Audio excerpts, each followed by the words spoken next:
Hello, good afternoon, everybody. Welcome to today's webinar. My name is Jane Stevens. I'm the training manager here at Zolo, and I am joined today by Michael Solomon. He is going to be walking us through a four-part series. This is part 1 of 4, and it's a landlord tenant bootcamp. Today, specifically, we're going to be talking about the residential tenancy agreement. Hi, Michael. How are you? I'm good. How are you, Jane? Good. Thanks for joining me today. Thanks for having me. Of course. So yeah, let's kick it off. Okay, perfect. So last time we met, I believe that we talked just very briefly about unlawful use of forms and real estate agents posing as landlord counsel and all sorts of other matters that came up, and that sort of helped us kick off the series. And today we're going to actually officially kick it off, if you will.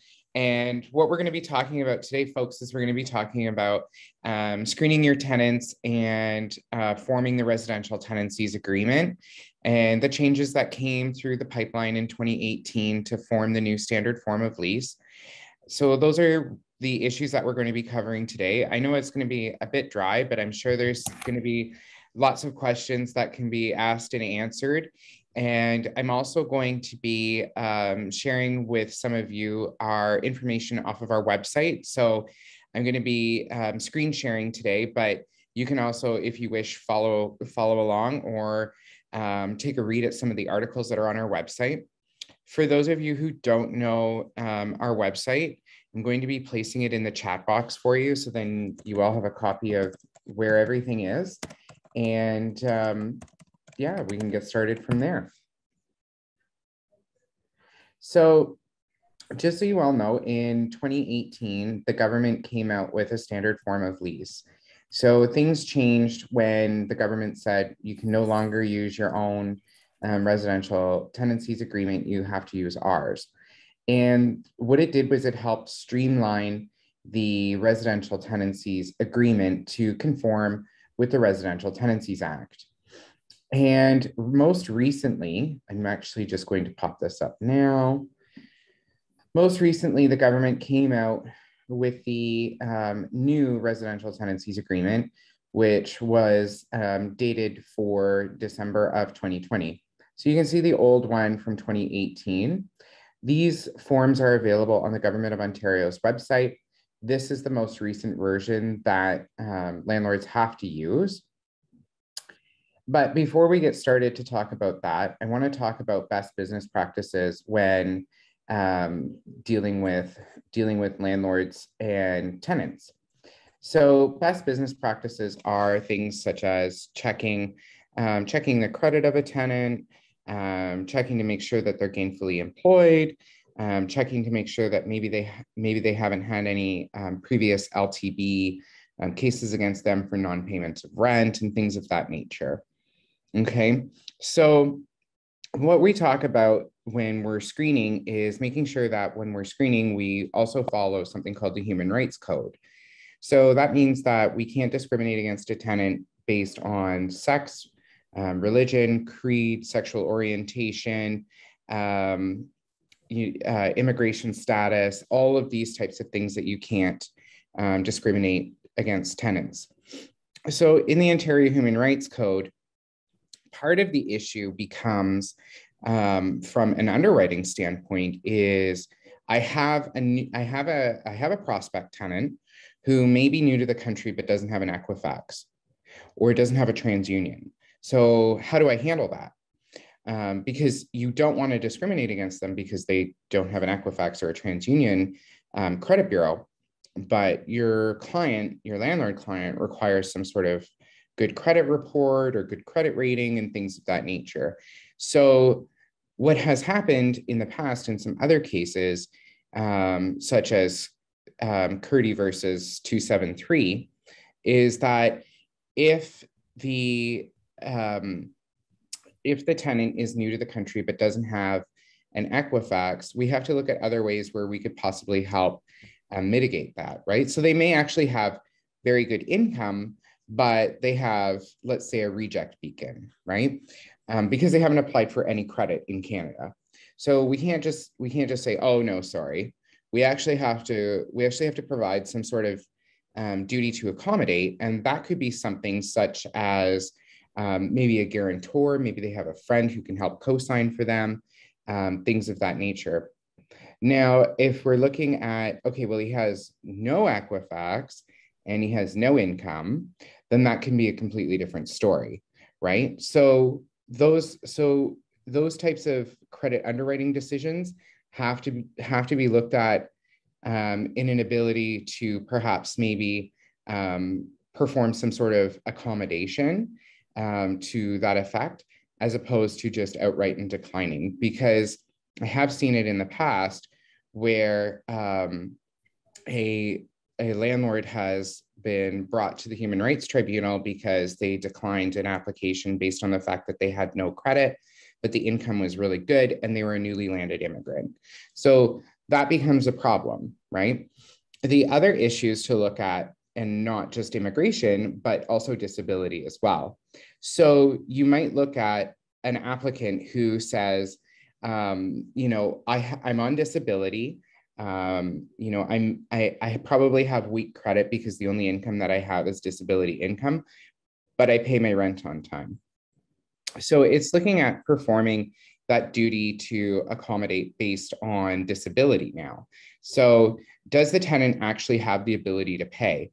If they have the ability to pay the rent and they can prove that they've paid the rent previously over the last, I don't know, let's say year, consistently without being late, you might look at actually approving that application versus as, you know, declining it.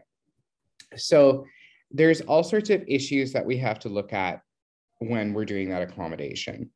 Now, when we talk about guarantors on a lease are completely different than actually including the guarantor as a tenant. Now, the issue arises when we create the lease, right? Because, for example, we may get mom and dad to guarantee the lease, right? If mom and dad are just guaranteeing the lease but aren't coming on as tenants, you can't get an order from the landlord and tenant board against mom and dad because mom and dad aren't on the lease, they're just guaranteeing the lease. Which means now that has to go to small claims court to get the money from mom and dad, as opposed to if the lease was set up properly from day one, where if the guarantors were actually listed as tenants but weren't residing in the property, then you can get an order from the board against all the tenants listed on the residential tenancies agreement. Okay. So that's a short synopsis on some helpful underwriting tips and techniques. Now, I do want to talk about the residential tenancies agreement, and I'm just going to bring that up.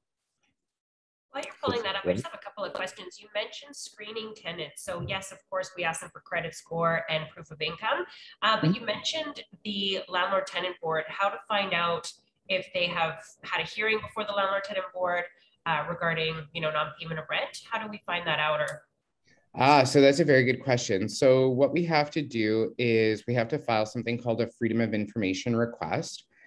Now, that request is often done with a specific type of application.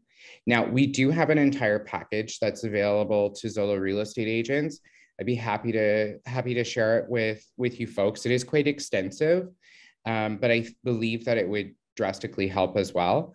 And sorry, I just turned off my screen share because I need to make sure I pull up this downloads properly, because there is some client information up on my screen as well that just popped up. So I'm just getting rid of that while I try to screen share. So yes, if you have the proper application, not necessarily the application that comes from OREA, it's going to be a different type of application that actually gives you an authorization and direction to request the freedom of information from the landlord and tenant board. Okay. But like I said, I'm happy to share that with you guys as well. So then, you know, you have that. Okay. Perfect. And then also you mentioned about a guarantor. How do you set up the lease properly? So you mentioned that. So should we be naming the guarantor as a party to the agreement? Yes. So you should be adding them as a tenant as opposed to a guarantor. Okay. So would we put in brackets that they're a guarantor just so that it's clear that they're not residing on the property? You could, but for all intents and purposes, when I show you the residential tenancies agreement, you kind of just list them all as tenants, and you may list it in the appendices that they're not residing in the property, but they've agreed that they're tenants to the lease, which I have all of that as well. I'm probably I'm gonna share that with you, but it's gonna be very lengthy. So Awesome. let me just let me see if I can screen share again.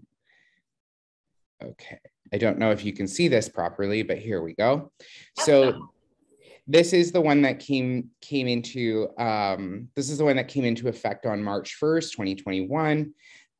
So any new tenancies that were coming into effect effective March 1st or thereafter, this residential standard form of lease must be used. It's not a should, it is an absolute must. Because I've seen lease agreements be thrown out at the landlord and tenant board for not actually utilizing the proper form of lease.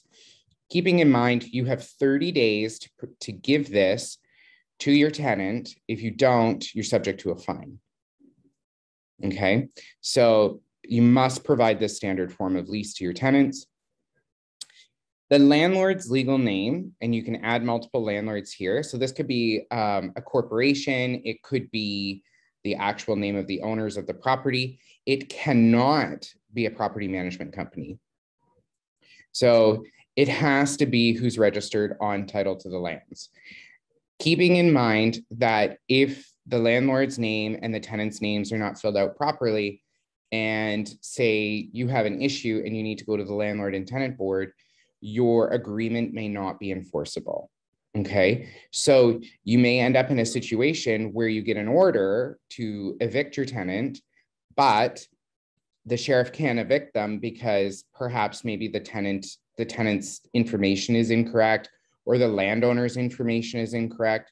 So just double check and make sure that you have all the right information before giving them this standard form of lease. Okay. And then, of course, the other important thing is making sure that the rental unit information is correct as well. Okay, so if you've got a triplex and one of the units is in the basement, but it doesn't have a unit number, making sure that you put basement unit is something that is important. Or if it's a rooming house and there are 4 or 5 bedrooms, being able to identify which room number it is. Okay, all of these things are very important. Okay, address for giving notices to the landlord, and if the parties consent to documents being submitted by way of email, which has completely changed because of COVID-19.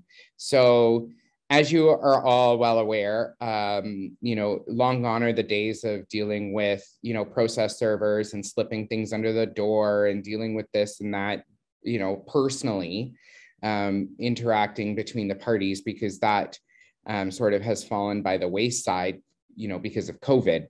So I always like to encourage my landlord clients to make sure that they provide their email address, because it's the quickest and best way for receiving service for any documents or any requests. Maybe there's something wrong with the property, and instead of your tenant having to send a piece of mail every time, they can just send an email, but it's got to be consented to by the parties, which is what this is asking for. Okay.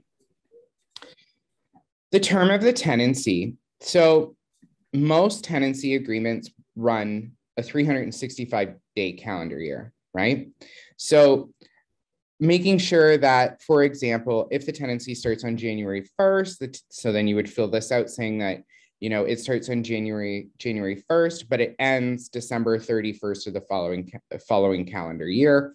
Or if you're selecting a monthly tenancy or a daily or a weekly tenancy. Obviously, this agreement is not used for Airbnb rentals. That's completely different because those are short-term. We're talking about creating a long-term tenancy here, okay? When the rent is paid, and this is important to know whether or not the rent is paid on the first day, the second day, or the last day of each month. If it's paid weekly, what day of the week is it paid? Is it paid on a Friday? Is it paid on a Thursday?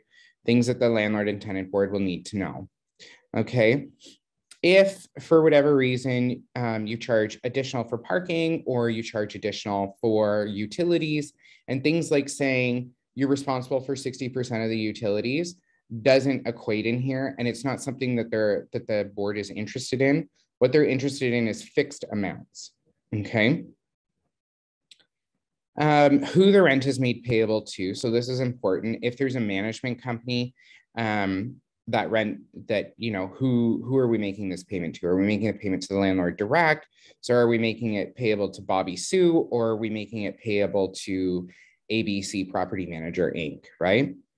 And then you can then disclose which ways that you prefer payment.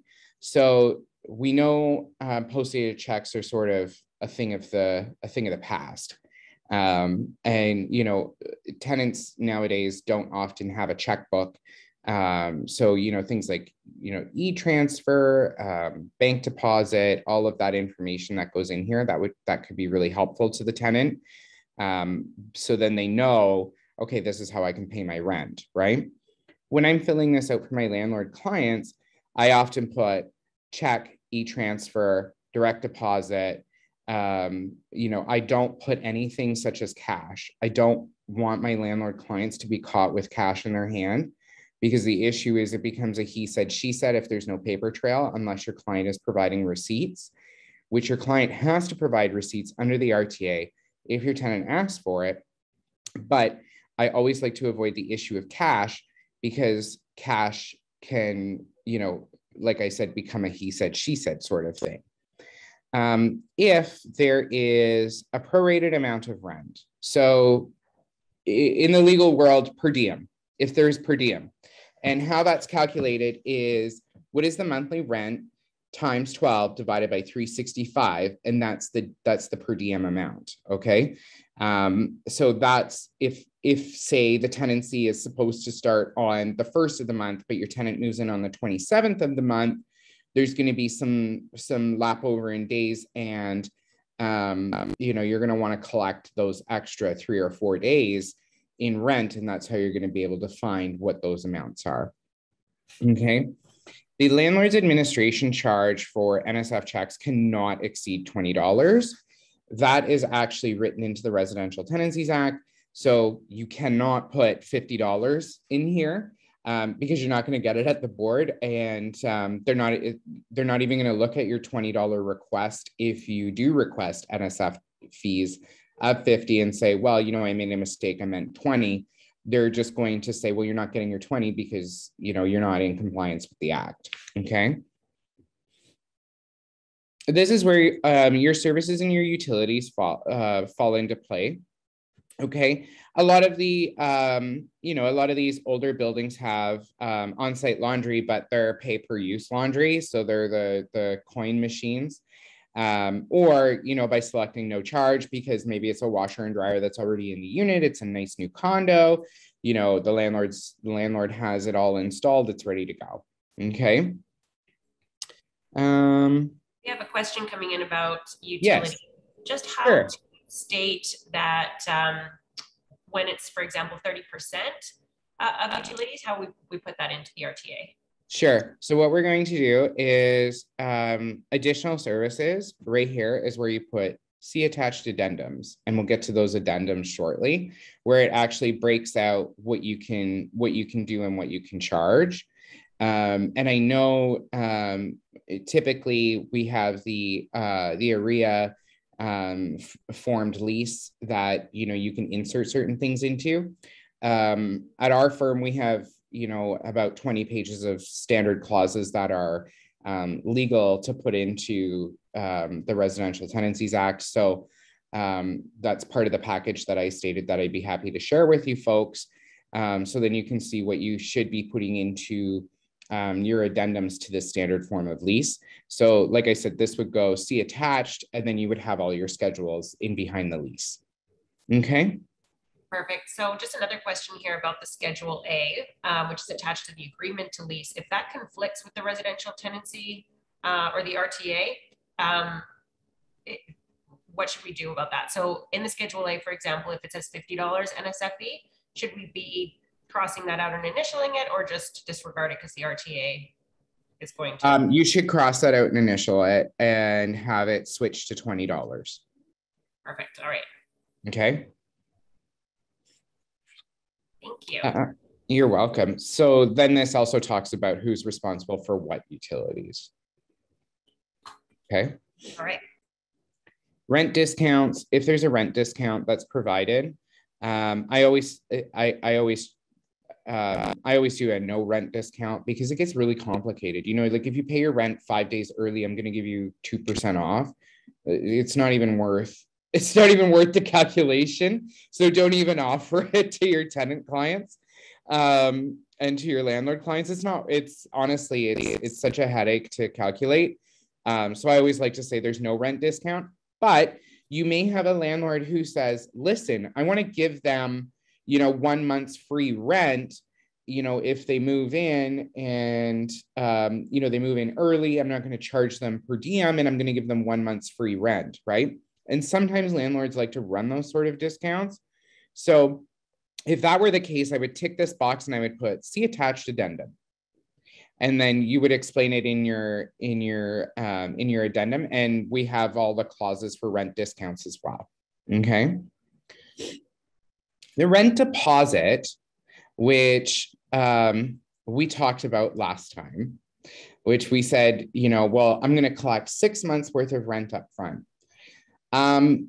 So we're not going to do a rent deposit of 6 months. We can only do a rent deposit equal to or less than 1 month's rent.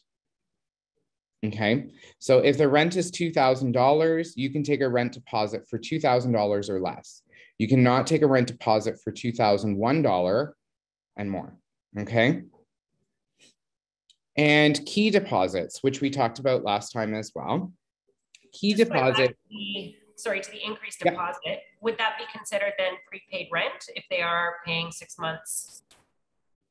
So a landlord cannot lawfully hold more than 1 month's worth of rent. So now you have to think to yourself, how can I meander that? Because we like to, in this industry, take a client and say, well, listen, your credit isn't great, but if you give me 8 months worth of rent plus, last month's rent, so 9 months in total, then I can get this approved for you. That cannot be done. So the only way that can be done is if that money were to be held in a trust bearing account where the landlord, let's say, is not actually in possession of the rent. Okay. So I know that that's going to cause an issue because, you have ways you have to look at your trust accounts and things like that. Whereas if your client takes 8 months worth of rent plus last month's rent, then that starts to become an issue. So we can only hold rent that is equal to 1 month's rent. Okay. So somehow, some way, and I don't know how that would potentially get around the RTA because the RTA is very fixed on 1 month's worth of rent only. So I cannot sort of give legal advice on that because the Residential Tenancies Act says 1 month only. So you're going to have a bit of a hard time and hard pressed getting those extra months worth of rent.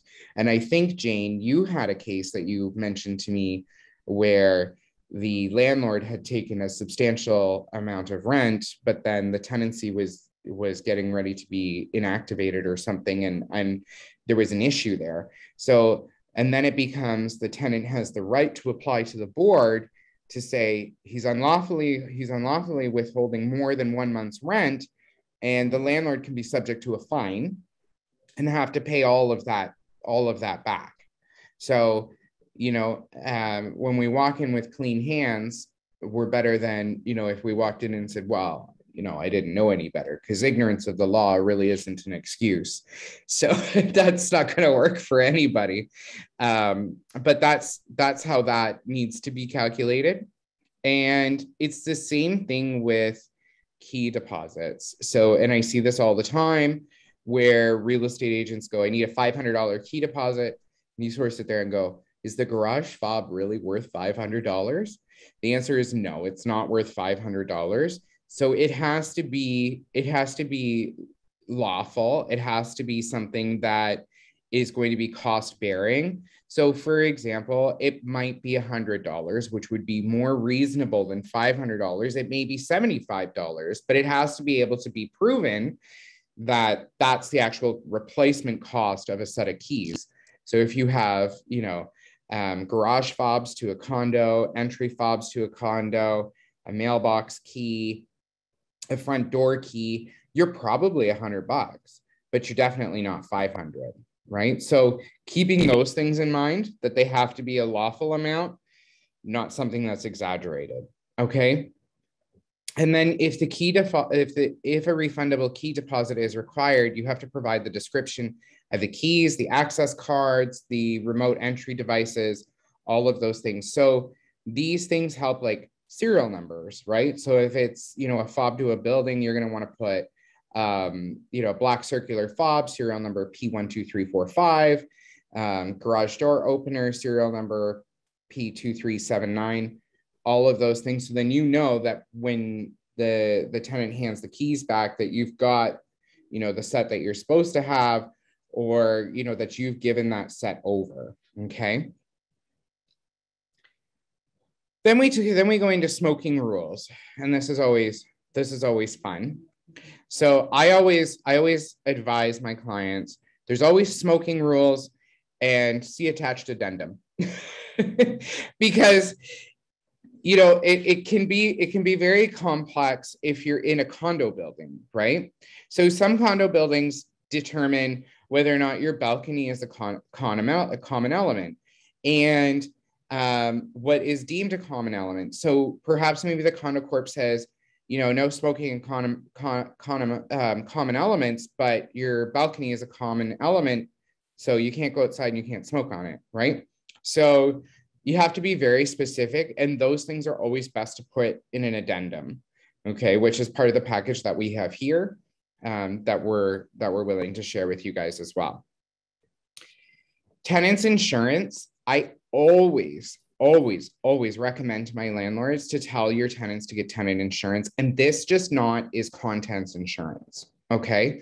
Because it happens not just in houses, but it happens in high rises, it happens in townhouses, low rises, where perhaps maybe there's a water leakage. Or I remember when I moved into my condo several years ago, the day of my move-in, the building caught on fire and I couldn't move into my unit, right? So I needed to make sure that I got not just my contents insurance, but I got disaster insurance and fire insurance and, water damage insurance, earthquake, all of that stuff, right?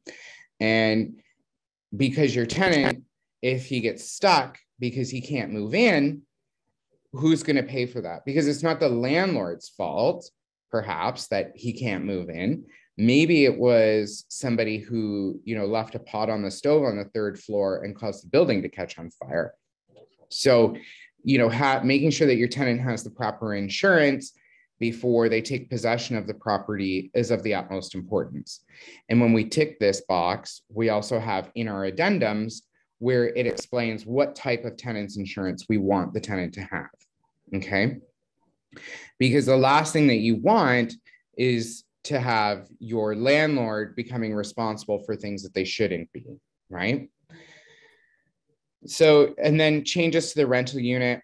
So before, we used to put in our leases, tenant cannot paint, tenant cannot put up pictures, tenant cannot change wall coverings, tenant cannot put up a TV wall mount. Tenant cannot do this. Tenant cannot do that. So none of those clauses are lawful, just so you know. They can install decorative items such as pictures, window coverings, and all of those types of things, okay? Because we used to provide window coverings for our tenants, and we're not necessarily obliged to do that as landlords. We don't have to, but they're allowed to install decorative things. If you choose to say, you can paint, but you can't paint without me authorizing the paint color, that's okay. By all means, that's okay, right? Because we don't want, mustard yellow on the walls, because that might not be the best color for resale value if we need it to sell, right? Perhaps maybe like an Alice white or a snow gray would be great, but definitely not a mustard yellow, right? Maintenance and repairs, and this is always a fun clause, because I see a lot of realtors say, tenant is responsible for first $100 worth of repairs. That is unlawful. The maintenance and repairs are subject to the responsibility of the landlord, and that is written in the RTA. If you are looking at forming a lease, or if you have done that recently, and you've inserted a clause that says that the tenant is responsible for repairs, I would highly suggest taking that out and striking it, because repairs are repairs and maintenance is maintenance. And these maintenance and repairs are reasonable maintenance and repairs. So this isn't something like, if a tenant trashes a unit, that's completely different. Or if a tenant is a hoarder and starts creating a bed bug infestation or a cockroach infestation, those things are completely different. They're reasonable maintenance and repairs, not things that are causing undue hardship or undue stress to a landlord. That can be dealt with in a separate application before the landlord and tenant board, okay? Assignment and subletting. So a tenant can assign or sublet their rental unit to another person upon consent of the landlord. However, the landlord cannot unlawfully withhold or arbitrarily or unreasonably withhold the consent to a sublet to a potential assignee. So what does that mean? Because maybe as a landlord, I have certain criteria that I want to see out of an assignee or out of a potential tenant. So I have tenant A who makes $100,000 a year and they have a 680 beacon score and I've approved them. And now all of a sudden they want out of their lease, right? I can say to my tenant, listen, I can agree to mutually release you. I can give you an N11, you can leave, or I'm not letting you go, but you can assign or sublet it. But I need these following criteria met, A, B, C, D, right? You cannot just say, well, I'm not, you can't leave and you can't assign and you can't sublet. Okay. So you can have reasonable criteria. You just can't arbitrarily withhold the sublet or the assignment. Now, on the flip side, if a tenant assigns or sublets the apartment without the knowledge or consent of the landlord, that can be dealt with through an application at the LTB to have that potential assignee or subletted tenant evicted from the property because you know absolutely nothing about them, right? So you didn't go through the underwriting process. You didn't take a look at, what their credentials were, what criteria has been met, any of that. And you just don't know who this tenant is at all. And this sometimes happens where a landlord may stop by to change a furnace filter and then discover that his tenants aren't the tenants that are there or that are supposed to be there. And then you have a problem where you don't even know who these people are. So upon 30 days of discovery, we can then apply to have these unlawful renters in your property evicted. And often this happens where, the tenant that originally was there is still paying you rent. So how would you know? Unless you actually went to go and look at the property, you wouldn't, right? And there's been a little bit of an uprising there was an article in the Toronto Star recently where what a guy was doing was he was going around and he was renting properties, but then he was subletting them and turning them into rooming houses, making more money on the rooming houses than he was charging for the rent. So let's say the landlord is charging $1,000 in rent, and the tenant then assigns or sublets and charges $1,900 between all the different rooms. That is unlawful as well. Okay, so the tenant can't do that. The tenant cannot sublet or assign for more than what he or she is paying in lawful rent currently. Okay, they can increase the rent as the rent increases, as the landlord gives the increase in rent. They cannot charge more. Okay. Okay, quick question in the chat here. What's the difference between sublet and assignment?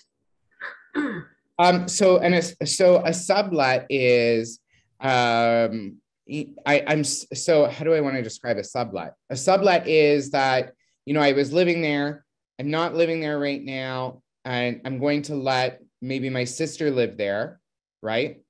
And then possibly I'm going to come back. Okay. To assign my lease means I'm giving my full rights to my lease over to the person I'm assigning it to. Okay. So I'm giving over everything in my lease to this person. So that person then becomes fully responsible for the assignment of the lease, versus a sublet is somebody who's just taking over for me while I'm absent. Okay. But I'm still the lawful tenant. I can still come back if I want to. Got it. Okay. Okay. Additional terms to lease. So no pet provisions are null and void under Section 14 of the Residential Tenancies Act. And I love this because I see things on realtor.ca, no pets allowed, none of this, none of that. All of those things that deal with pet clauses are null and void under that section in the Residential Tenancies Act, save and except where a condominium prohibits pets. So you have to be able to prove this, by the way, that the condominium prohibits pets. Most condominiums will say, absolutely, you can have a pet, but you can't have more than one dog, and it can't weigh more than 10 pounds. And, the dog has to be, of a certain height, and, no pit bulls and all of these things. So there may be weight restrictions, height restrictions. There may be breed restrictions, things like that. There may be, you can't have more than 2 pets. Maybe the only type of pet you're allowed to have is a bird. Some of these condos have really weird rules about what you're allowed to have for pets and what you're not. We have one girl in our office, her condominium building doesn't allow pets at all, except for, I think she said there's 3 or 4 people in there that have pets, but they've lived there for 20 years. So everything was grandfathered in when they changed the condominium bylaws. But you've got to be able to disclose all of that and provide those condominium bylaws to your tenant, because if your tenant doesn't know that there's a height and weight restriction on pets, and then all of a sudden it's, whoa, you got to get rid of your pet, right? Then, oh, well, what do you mean I got to get rid of my pet? You can't, no pet provisions are null and void. No. It's in the bylaws, but you've got to be able to disclose those bylaws within the first 30 days when you give them the standard form of lease, okay? So these are all things that are important to understand. You have to be able to give all of that. I always like to say this tenancy agreement includes an attachment with additional terms that the landlord and tenant have agreed to. And that's part of the addendum series that we do have for you guys, okay? Changes to this agreement cannot be made unless they're made in writing. And then, having your e-signature sent off. And of course, if there's more than one landlord, you can add them in here, and you can, remove tenants if need be. And then this goes over when to use this form. Okay.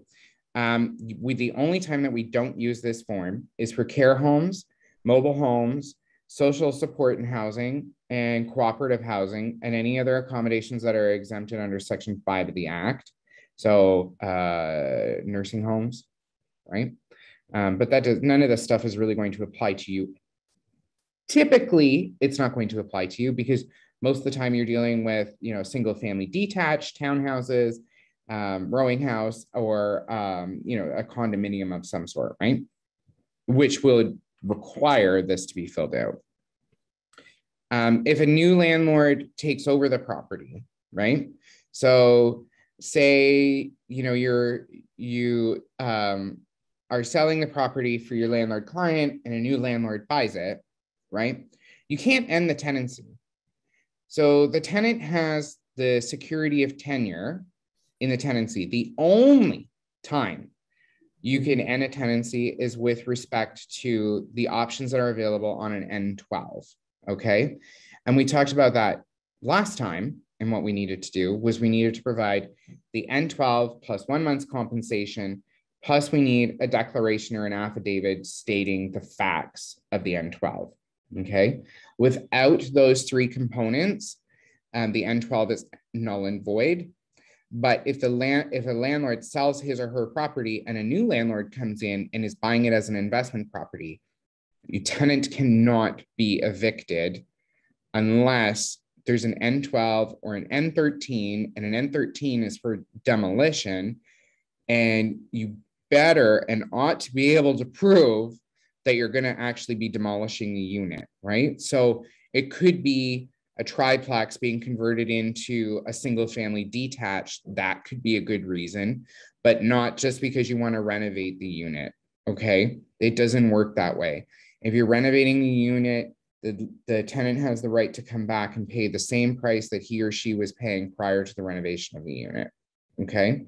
And the only way that you're going to get around that is if you apply for an above guideline increase, saying that there was substantial money spent on the property, okay?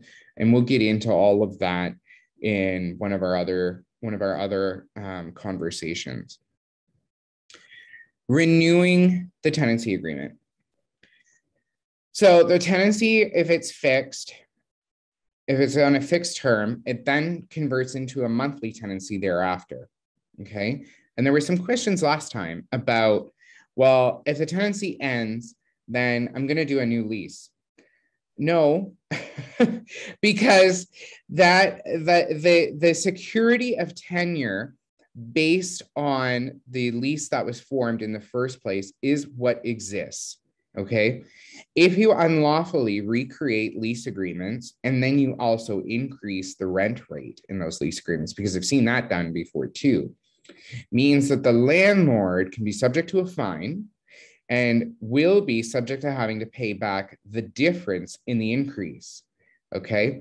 So if a landlord has a $1,500 lease agreement and then says in year 2, I need $2,000, but year 2 was only subject to a 2.2% increase, the landlord has to pay back the difference between the 2.2 and what he charged, the 500.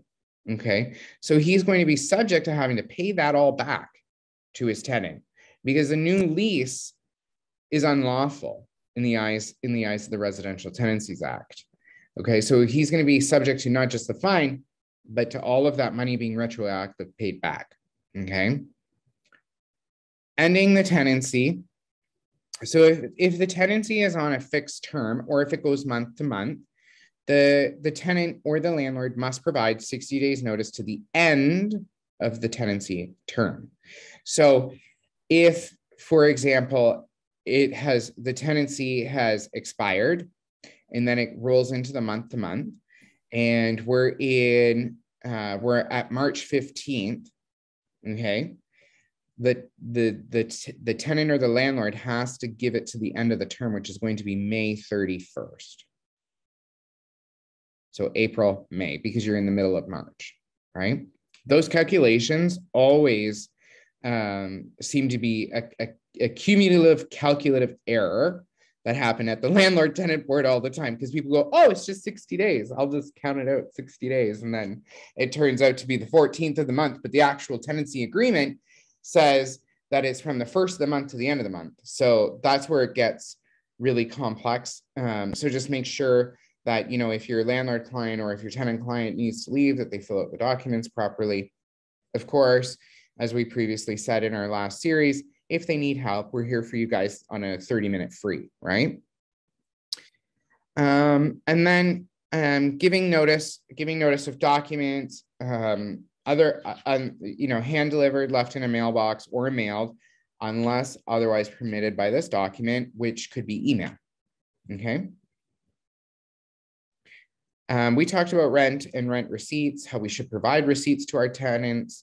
You don't have to provide them every month. You can provide them in a 12-month at the end of the year, because they do need them for their income taxes. And you do have to be compliant with the Income Tax Act and CRA saying, hey, here's your receipts, because you're going to claim them on your taxes. And I need to be able to show that I can validate that for you. You know, and if the landlord chooses to not disclose on his taxes that he took the money, and, you know, an audit happens and the receipts are provided, you know, there's going to be a bit of an issue, right? And we talked about rent discounts. We talked about the deposits, rent increases and decreases. What really got us through the COVID-19 pandemic was I saw a lot of landlords saying, you know, don't worry about your $2,600 a month rent payment. We get it. It's COVID-19. We'll give you a decrease, right? Or we'll put you on a payment plan. What a lot of landlords didn't realize was when they decreased the rent, it was actually forming a new price in rent. So they gave it to them for, I don't know, an 8-month period, let's say, right? And it went from $2,600 to $1,500. The new lawful rent became $1,500. And then what happened was the landlord was saying, well, I want to bump it back up to my $2,600 I was getting. He can't now. But what he could have done was he could have said, okay, it's going to be $2,600 and I'm going to make it $2,600. I'm going to continue to make it $2,600. I'm going to let you fall into arrears, and I'm going to do all of the right paperwork that I should. And then I'm going to waive the arrears and forgive them. As opposing to the tenant saying, well, I can only make, you know, I'm only going to pay you $1,500, right? And that correspondence and that communication, if it comes across the right way, is appropriate. If it comes off as, oh yeah, we'll decrease it to $1,500, then that becomes a new lawful rent. So it had to be, oh no, we'll give you this forgiveness period. And there was actually what the Landlord and Tenant Board did during COVID-19 was they said, you know what, we realize that a lot of tenants are falling behind. So what we're going to do is we're going to say, you have to issue the N4, right? You have to do all of that. You have to serve everything. And then what you're going to do is you're going to, before you come to us at the board, you're going to try and get them on a payment plan. And don't worry, landlords, we even gave you a payment plan form. So the Landlord and Tenant Board said, here's your payment plan form. Now, if they break their payment plan form, then you can apply for eviction. Okay. So it was trying to help landlords mitigate as much damage as they could between you know, the recent days and you know, COVID-19 in the past, because things have obviously, you know, drastically changed compared to what they were. So there was all of these options that were available for landlords, but landlords didn't know that they were available because the Landlord and Tenant Board never actually said in some sort of public announcement, hey, landlords, we're here, we're helping. Because everybody thought, well, you know, the Landlord Tenant Board's backed up.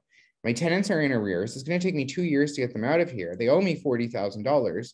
And the Landlord and Tenant Board is sitting there going, yeah, but did you do anything to help mitigate your damage? Because we gave you forms to fill out. And nobody knew that they were there. Nobody knew that they existed, right? And so what I started to see was, you know, property management companies coming up with their own forms. And I'm sitting there going, did you not look at the you know, website? Because it's all there for you. And you just have to fill that out and have your client sign it, and it's works. So that was part of the issues that stemmed during COVID-19. And I'm sure there's still a lot of landlords out there who are saying, you know, my tenants owe me so much money and there's nothing I can do, because we are still backlogged at the LTB. You know, we're just hearing some cases now from, you know, late 2020 into early 2021. So we're still backlogged, but we're not as bad as we were. You know, last year was absolutely horrendous, but now this year we're starting to get things that are a little bit better. And it's because the LTB actually took the step to hire more adjudicators, and being on the online platform has really helped step it up with having extra adjudicators and people being able to help hear cases. We talked about rent increases above the guideline and what you actually need to do for rent increases above guideline. So, you know, you have to apply for above guideline increase, and you have to be able to demonstrate the amount that it's substantial. This is not, I put $5,000 in renovations into my property. That's not what this is for. This is for your client who perhaps maybe put a $500,000 roof on his building. Because I had a client that put a $500,000 roof on his building, and he said, I need to increase the rent of my rental units. Okay, great. And then what actually ended up happening was we didn't actually get to a hearing because those tenants who were paying substantially less rent than market rent couldn't afford to have their rent increased so substantially over the next several years that they would be, you know, in a situation where they wouldn't be able to afford it. So what happened was they actually ended up moving out. And then we were actually able to rent the units at, you know, an appropriate price. So, you know, you can apply for the above guideline increase, but just make sure it's something substantial. It's not, you know, an increase in taxes of $500 for the year, because it's not going to work. Make sure it's something that's heavy and substantial. We talked about maintenance and repairs, shutting up vital services. So, you know, must maintain, you know, a minimum temperature of 20 degrees Celsius from September 1 to June 15th.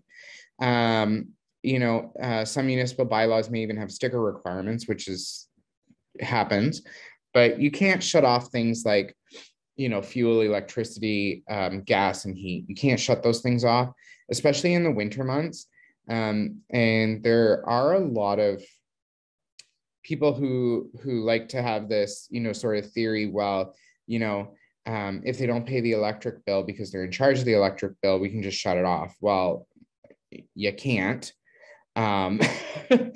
You know, you sort of have to pay up the arrears on it and then take it up at the landlord and tenant board for those arrears. Okay. Harassment. So this is, and I like to, you know, sort of refer to the harassment clause as very similar to a mortgage, right? Where if I'm the mortgage lender, I shouldn't be phoning my borrowers and bothering them, right? It's the same thing with my tenants. I shouldn't be phoning my tenants and bothering them and saying, hey, what's up? You know, and asking them, you know, questions that are maybe not relevant to the lease at all, right? Or if it gets to the point where, you know, the landlord is consistently calling maybe 3 or 4 times a day, that like you have an opportunity to address everything that's an issue, address it all at once, right? If you don't address it all at once and you start contacting your tenant on a consistent basis, then it becomes harassment, and the tenant can file an application with the landlord and tenant board for that harassment and potential compensation against the landlord for that harassment. Okay. We talked about discrimination and how not to discriminate against tenants under the Human Rights Code. A landlord may enter the rental unit with 24 hours notice to make repairs, inspect the unit to see if repairs are needed, to show it to a buyer or an insurer or a mortgage lender, to let a real estate agent show the unit, so on and so forth. We have a standard notice of entry form that I'm happy to share with you folks as well, because what happens is we book showings, right? And so we say to our tenant, we're coming between 6 p.m. and 8 p.m. on blah, blah, blah. but we don't actually tell them why we're coming. We don't actually, it should be common sense that if a real estate agent is coming between 6 and 8, it's because it's for a showing. It should be common sense, but the landlord and tenant board doesn't see it that way. All they see is a defective notice, okay? And notices can only be provided in writing, not through text message, and certainly not through telephone call conversation, okay? So they have to be emailed to the tenant, and there's certain criteria that it has to meet. So your landlord can also not say to your tenant, I'm coming between the hours of 8 and 5 on this day. Okay, it doesn't, there was a case where it was determined that the hours between 8 and 5 were an extremely long window to allow a tenant to be sitting around waiting for a landlord to come. Now, the tenant does not have to be present for the entry.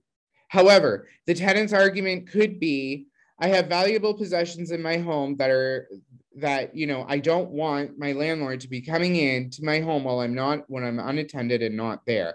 And especially during this time of COVID-19, where a lot of people are working from home, they may have corporate laptops, they may have all these things that their company has provided to them that are not theirs. And if they go missing, your landlord may be responsible for them, although the tenant is certainly going to have to prove that it was the landlord that took them. But you don't want to put your landlord into a position where the tenant can point the finger and say, he took it, right? So keeping in mind that a shorter window with an opportunity and a possibility that the tenant could potentially be there is better for you than if the tenant is not there, and giving a longer space window, okay? Now, when notice is not required. So the tenant calls and says, I have a flood, I don't know what to do. The landlord can say, I'm on my way, I will be there in 20 minutes. He doesn't have to give notice, okay? Because the property is being flooded or there's a fire to the property. These are things that are emergency, or if the tenant consents to the entry, right? So if the tenant says, sure, no problem, come on by, okay? Then that's allowed as well. We talked about assignment, we talked about sublet. Yes. We do have some questions coming in if you want to give it a few minutes at the end, just to address everybody's questions. That'd be great. Yeah, I'll just throw some at you. So if if the rent goes by direct deposit to the landlord's account, is that proof of payment, or do landlords have to provide a receipt? It is proof of payment, although the landlord still should provide a receipt, and that should be either monthly or at the end of the year. Okay. And then back to the no pet clause, which always comes up. How do we deal with realtors and landlords who write no pets on the listing? What's the best way to approach this for a freehold property? So the issue is that no pet provisions are null and void under the Act, but the Act does not say that the real estate agent can't say that no pets are allowed. So the issue now becomes where I would say to my tenant, okay, it's a no pet facility, but if you bring a pet in afterwards, whatever you do after the tenancy starts is not my issue, because it's not enforceable anyways, right? And that's always sort of been the loophole where it's been, bring your pets in after you move in, right? What I actually did with one of my clients was I said, listen, here it is. And I pulled the excerpt out of the Act and I handed it to them, and they said, you're right. Okay, it's fine. Just, we'll let it be, because they know that it's not lawful, right? But if the real estate agent says, well, do you have any pets? You don't have to tell them whether you do or you don't, right? You're not obliged to disclose whether or not you have pets. It's just, I have a mole on my back. Do I have to tell you about that too? It sort of goes back to, what sort of information is needed, what sort of information is not needed. You don't have to disclose that information. You're not required to, and you certainly don't have to disclose anything above and beyond income, credit, ability to pay. That's it, right? Because I can't even discriminate against you based on your name either. I can't be like, oh, well, based on his name, he looks like he might be of this nationality, and I don't want that, right? And it's the same with, disclosing all of these things that are not relevant to the lease. So pets are not relevant, and those sort of ages of your children are not relevant. All of that sort of stuff, unless the landlord is saying, well, I need to know who your children are in case of an emergency. That's a different story, right? So if there's a fire in the building and little Bobby goes missing and she's 3 years old, I need to be able to find where little Bobby is, right? I need to know approximately the age of little Bobby, right? So that type of disclosure is dependent on whether or not the tenant wants to disclose it. They're not required to. Okay.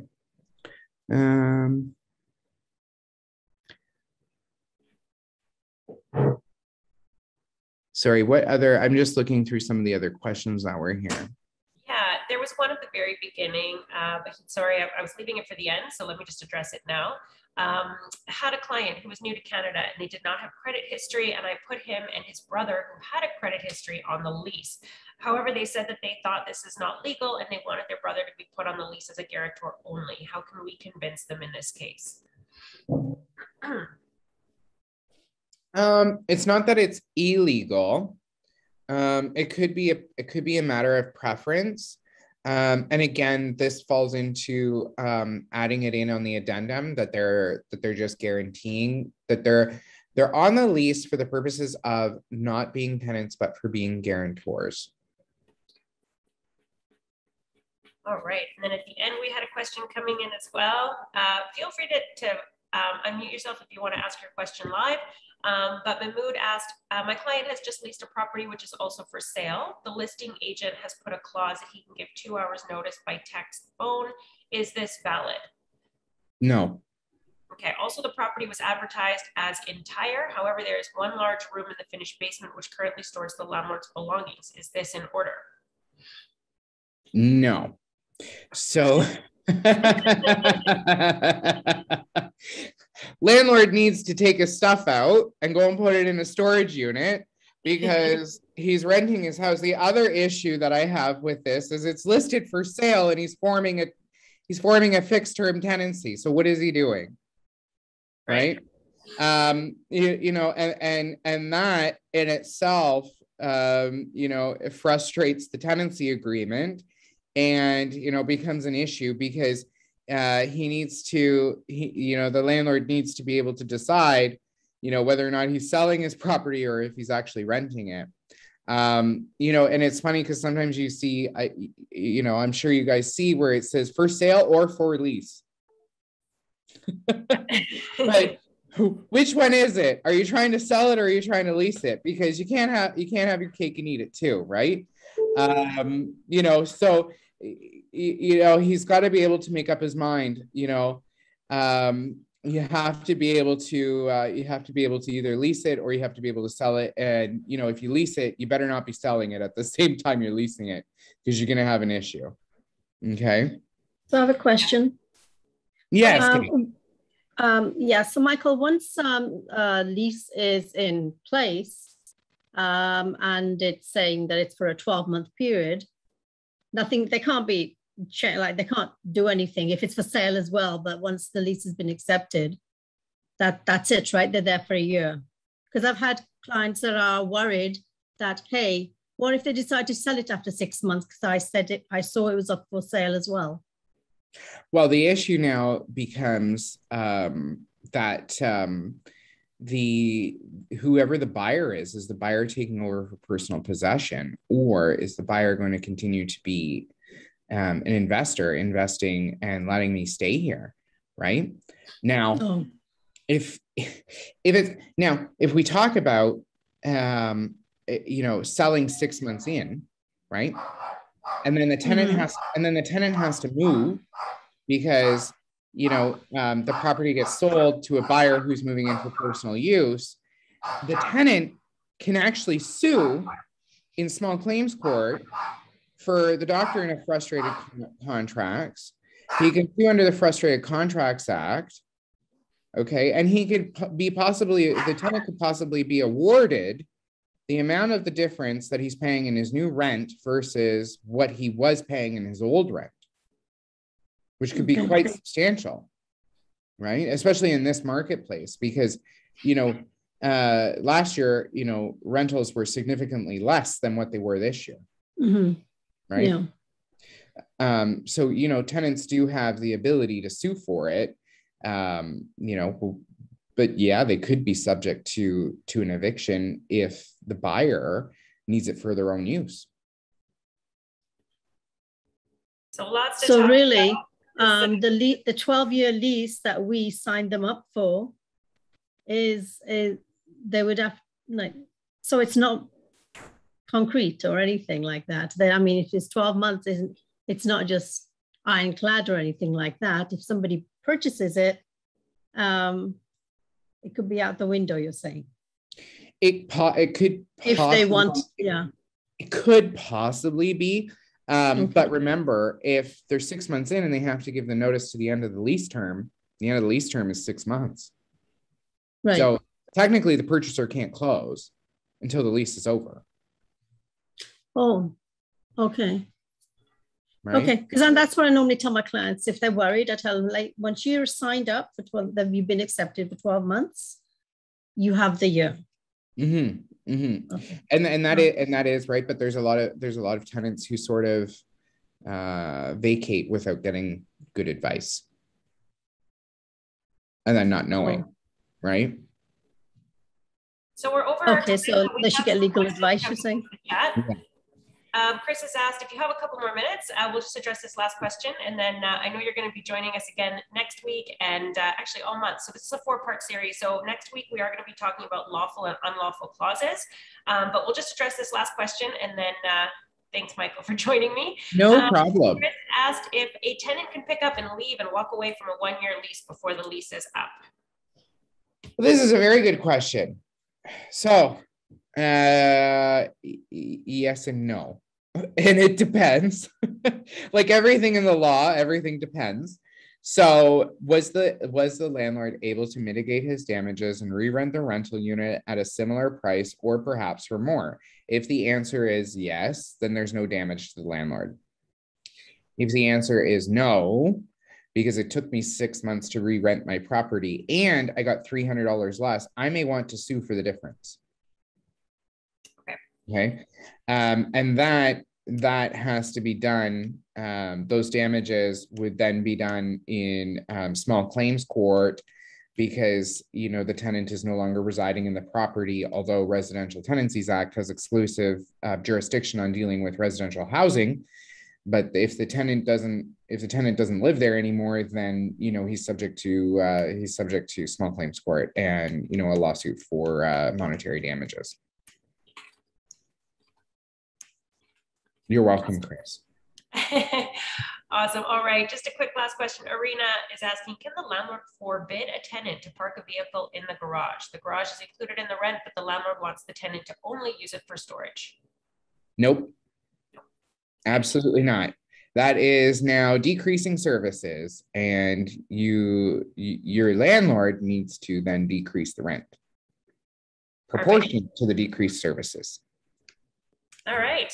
Okay. Well, thank you so much, Michael. I appreciate you joining me today.